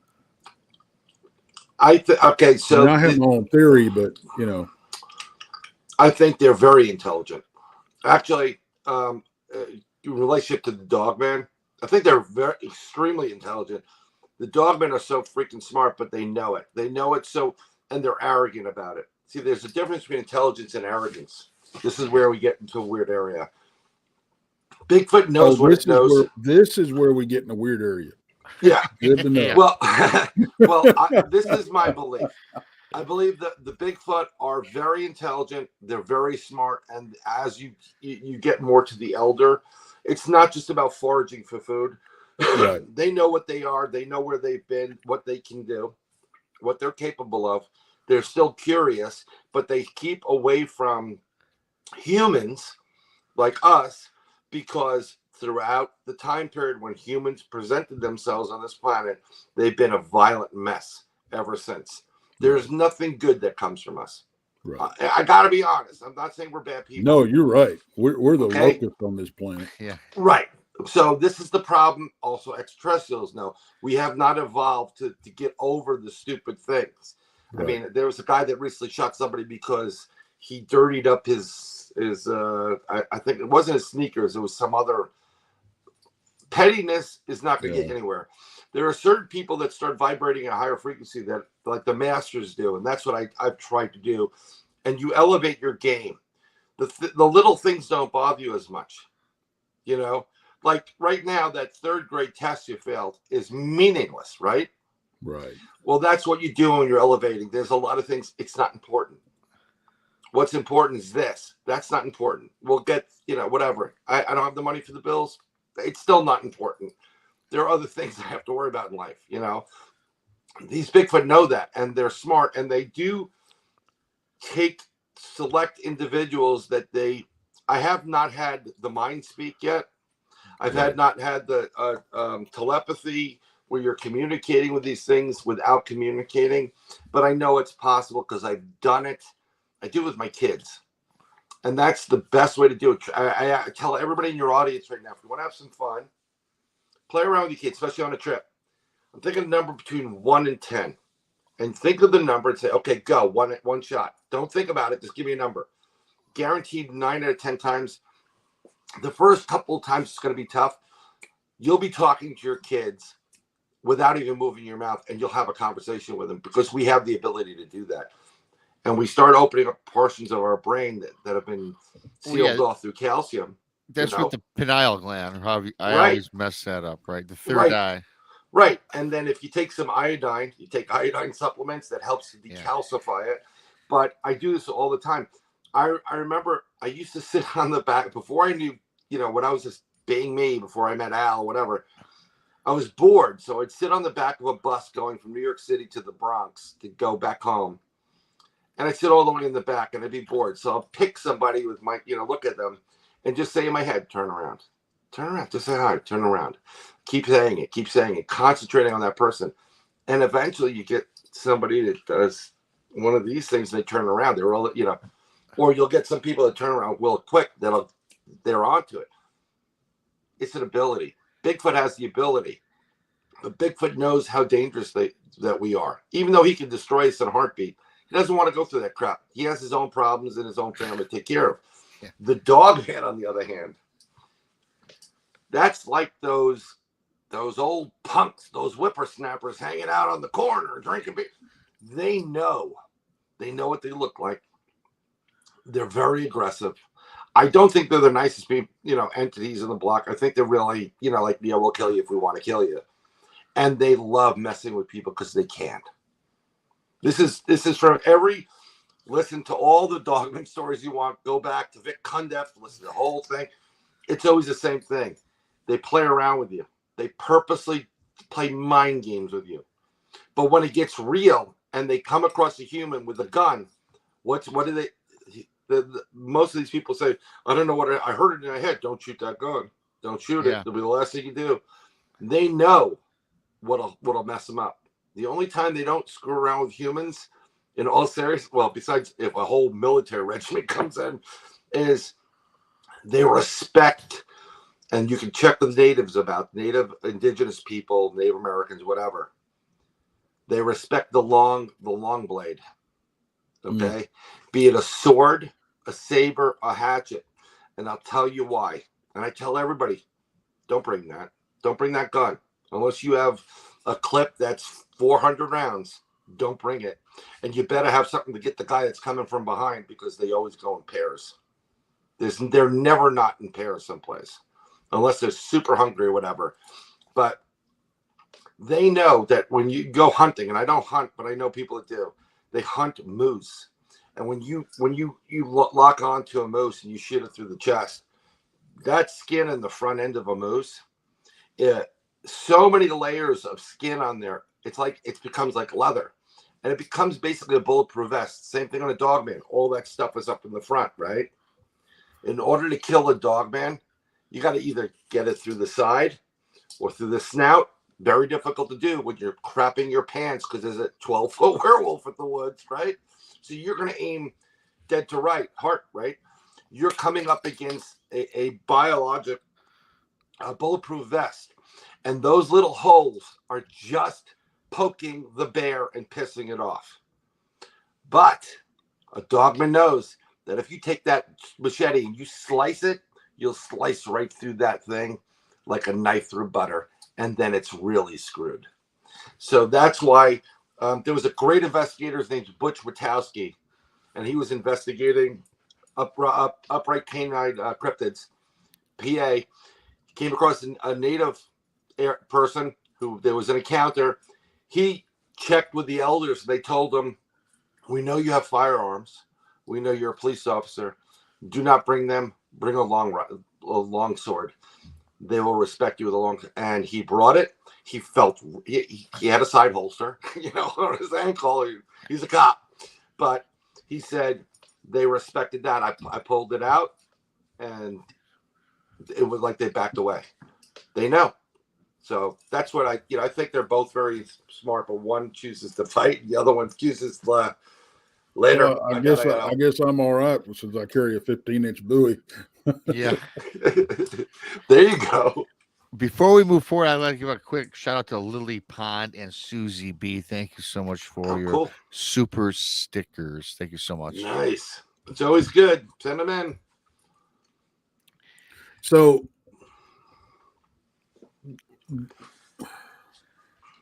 what do you think about now the dogman, the killings that are wrapped up in dogmen? I doesn't surprise me one way or the other. If they're interdimensional, physical, I don't care. They're assholes. I agree with you wholeheartedly. I hate that. I gotta be honest. I didn't want to believe the damn thing was real. I just don't. I really don't like coming up against it. But keep going. You know what? Go ahead, Tex. Go ahead. I had a quick question because you mentioned Butch Witowski, and yeah, love God that rest guy. his soul. Yeah, I did try. Yep. I found him on Space Cell Radio, and good friend. And there's a lot of different people when we talk Dogman, and I don't want to talk. I don't want to bring up the 8 different classifications. Oh, here we go. Yeah, go ahead. I don't want to bring that up. What I want to bring up is this: what Butch would always speak on. He would call it an upright canid, which is basically a dog with a hawk knees, looks like a German Shepherd type. Maybe it's 6 foot tall and it's thin. It's not robust. That I believe Butch was big into that one. And then you on the flip side, you do have the ones that look like the super soldier, which looks like, American Werewolf in London, right? Yeah. To me, I'm thinking that's probably not natural or man-made. Maybe perhaps it's been made in an underground lab. So, and I know what Tex has seen as well. So, when Bryan, when you hear Dogman, what's the first image that pops up in your head? When I described this to somebody, I said, if you've ever seen the movie Van Helsing, it looks like the werewolves in Van Helsing. Okay. It is an upright 8 to 12 foot nightmare. Bangs, like a German Shepherd on crack, and make it 12 feet tall. That's ready to kill you. I mean, but claws thick. The whole thing. Yeah. Yeah. I don't think of the hyena one or And that super soldier is also with that American Werewolf in London. I mean, it just gets worse. It goes from something that's, looks like a mentally challenged Bigfoot. I'm trying to be politically correct there. Sure. Up to like a god awful monster you'd never want to see. So I always think of the worst one. When I had my I'm sure Al may have talked about it, my peeing experience in front of them. Not that I was scared. I just had to pee, and I didn't want to do it on a cemetery. No, in fact, you did not. Oh, okay. I'll give you a short story. We're doing an investigation up in New York State on a cemetery. It got a little bit weird. We had some signs and sounds that were dogmen, but I was in, paranormal ghost hunting mode more so. And by the time we got back to the car, I was standing on a 3-foot grade by Al's little truck. We were getting ready to go. We saw some eye shine, and this thing was sitting there, which kind of had a little bit of that pointed ears, snout, like, muzzle, like could be like a Marmaduke or a really big German Shepherd or wolf, but just enough in the shadows, maybe 20 feet from me.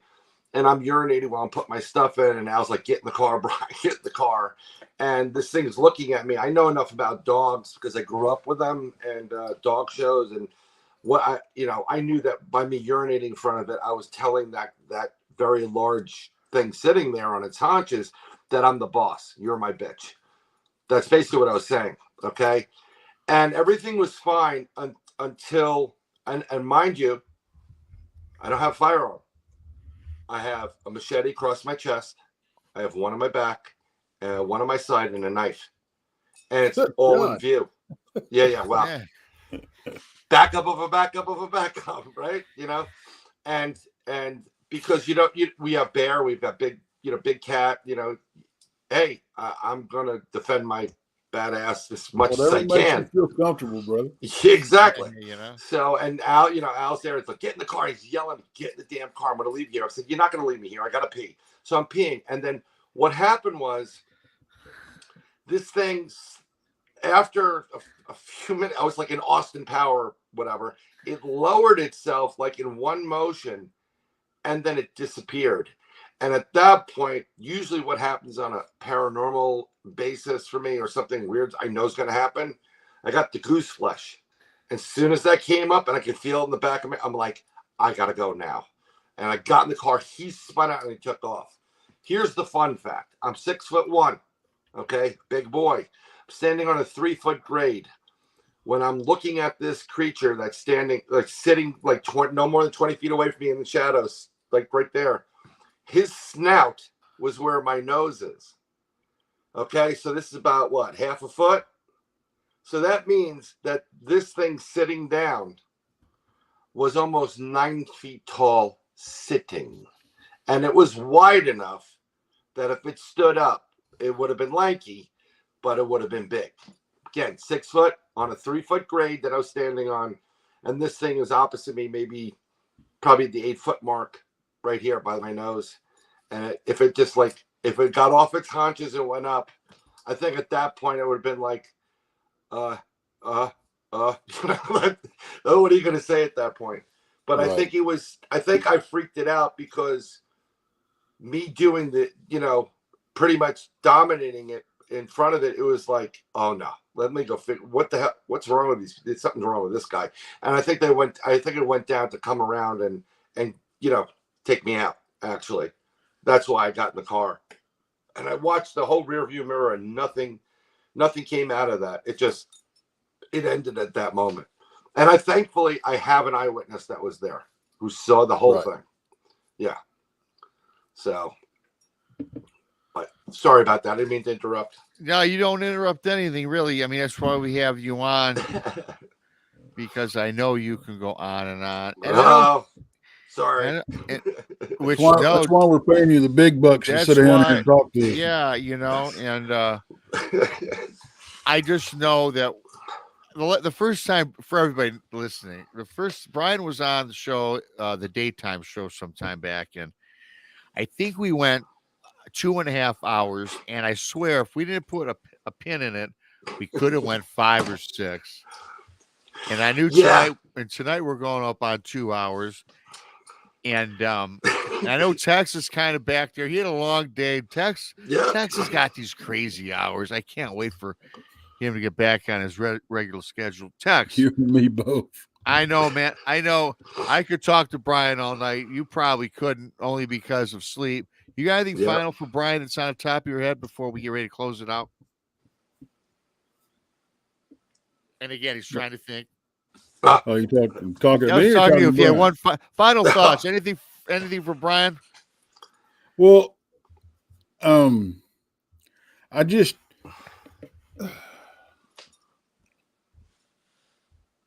we were talking about the blade, them being respecting the blade. Yep. That's not the first time I've heard that, but it's only like the second time I've heard that. And I think it's very, very interesting because you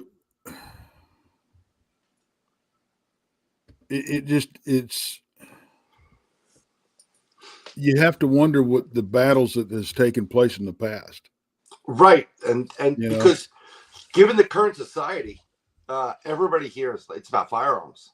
Right. But before there was firearms, you had to use something, right? So you had to use sticks or something, or someone came up with something. And what's interesting about the Dogman is if you've ever watched Star Trek, I'm going to use a Star Trek analogy. We are the Q. We are the collective.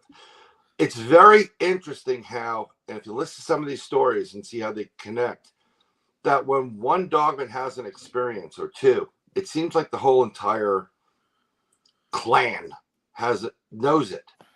It's very odd. Almost like they have a universal consciousness, even though they're individual. So maybe somebody knows something about it and says, look, if you see this long thing, walk out, get out. Well, it makes sense looking back at the success that the First Nations people had keeping these things at bay versus all the stories that we hear that you shot them and it didn't do any good. So it kind of, the puzzles are starting to fit, and how we can protect, hopefully protect ourselves. Not that you'll even ever get a chance to even draw the blade, but Oh, I agree with that. But what do you think about the reports of the Bigfoot killing people? See, I personally think you catch one, you hit, he had a bad hair day, and or somebody shot him in the ass at one point, or shot his his brother in the ass, and the whole family hates humans. Yeah, I think that they're an equal opportunist, and I think with anything, it's like a yin yang. With a lot of good, there's always a little bad. With a lot of bad, there's always a little good. And I think they may just as well have a taste for blood. They may not be right in the head. A lot of the Polites cases, missing 411. There's some suspect. I do believe that in certain instances there, you have something that was interdimensional that opened the gate, pulled them in, and did what they wanted with them. Right. And that could have been cannibalism or eating. I mean, we are flesh. We are just as much a product as a cow, a chicken, a snake. They have them down here. They have these iguanas that are like Godzilla, and they call them chicken in the tree. Chicken by the tree. I heard they're good, but no thanks. But it's like down here we call armadillo possum on the half shell. Yeah, exactly. So it's like, let's get some, so it's like, if there are going to be individuals or variety of them that actually do, are just mentally not there and just like the taste of human flesh. I also feel that there are certain instances where you get, call it a rut, a Sasquatch that's going through, and just the hormones are raging, just like any other teenager, and they're like, I gotta get something, and they act, that their hormones speak more than their actions, and they're so strong that something happens, so they it happens. They'll kill them or whatever. There's been plenty of people that have been reportedly kidnapped and taken by these beings. There's children have been taken by the beings. They've also been protected from them. Exactly. So, but the majority in if you look at the bigger picture, the majority of the Sasquatch Bigfoot, they're curious about humans because I think they're waiting for us to evolve. And we smell good, the girls smell good. We have these toys, and I think the younger ones, if they've been, depending on where you are in the country, have been keep seeing them in national parks. Like, what are they doing? Oh, they're playing. What are they doing? They get curious, and things happen. As far as the other creatures, the dogmen, they're just damn evil, man. I'm sorry. And I don't believe any of these stories. I've pet one or I put my hand in its mouth. I'm like, no. I mean, I had a bull terrier, target dog, Spuds McKenzie. And yeah, I put my hand in the dog's mouth, but in an instant, if you went, it would, no, you're not doing that. And anybody says that is, I think, in my opinion, full of, whatever. Yeah. Or taking drugs. Sorry. Don't do drugs, people. No, definitely don't do drugs. Don't do drugs. Yeah. I tell you what, it's been a great show, Bryan, and people are already asking to have you back. Well, so, we're going to have to. I'll definitely come back, and I will tell you that I'll leave you with a little something, maybe a tantalizer to get me back on. Yes, leave us with a teaser because that's what we like around here. So, in the process of getting my home in Florida, last year I was going back and forth, and my family did get abducted last May, not the past May, the May previous. I'm thoroughly convinced the last couple months since we've been here, all of us have been abducted repeatedly. Oh, wow. Yeah. I'm not too, I'm fine with it for me. My wife's a big girl. She can take care of us. I don't like it with my kids, but I'm 99% positive. And I'll go into it if you want later, next time. Yeah, we're going to have to put a pin in that one because I want Tex to be fresh and bushy-eyed for that. Yes, one. Please. That nice teaser, Abductions with Bryan Bowden. Yes. Bowden. It's all the same. Don't worry about it. I know, man. Now it's in my head. It's going to take me a couple minutes to extract one of the names. Bryan, where can we find you, man? Facebook, Twitter, all these different apps. TikTok, I've been posting some stuff now. Just trying to post videos. When I do my sound stuff that I'm going to do with the different frequencies, I'll be putting on a whole series on probably YouTube. But I'll alert everybody, and if they let me post, I'll post to the group. Awesome, Bryan, and don't forget everybody. What we've got going on our channels here, we've got Texas Front Porch, the flagship, the mothership, Texas Front Porch, 7:30 in the East. That's on Monday. Tuesdays, Van Buren Variety, 8 o'clock in the East. BeyondBMR, that's 9 o'clock in the East. Jason McLean does something called Mysterious Library, Untold Radio AM. That's 10 in the East. You'll have to look that one up. But he comes back on Wednesdays with the Serial Papers at 9 in the East. Right after that is Jason McLean Questions Everything at 10 in the East. Thursdays is Brunch with Bigfoot, Michigan Rob. That's 1 in the East. I got Jessica Jones joining me this Thursday. We're talking about with a woman who calls Bigfoot the forest, not the forest people, but the tree dwellers. I've heard of all the new names. Now we got a new one. We're going to figure what that's out this Thursday. Blondes and Booze, 9 in the East on Thursday, followed up by Blondes and the Booze and the Who on Friday at 9 in the East. And don't forget the lovely, talented Jessica Jones. She's on Space Out Radio Saturday and Sundays, 10 o'clock in the East. You got to go check her out. With that being said, for Tex, for Bryan Bowden, Bigfoot Michigan Rob with Beyond BMR. We are out.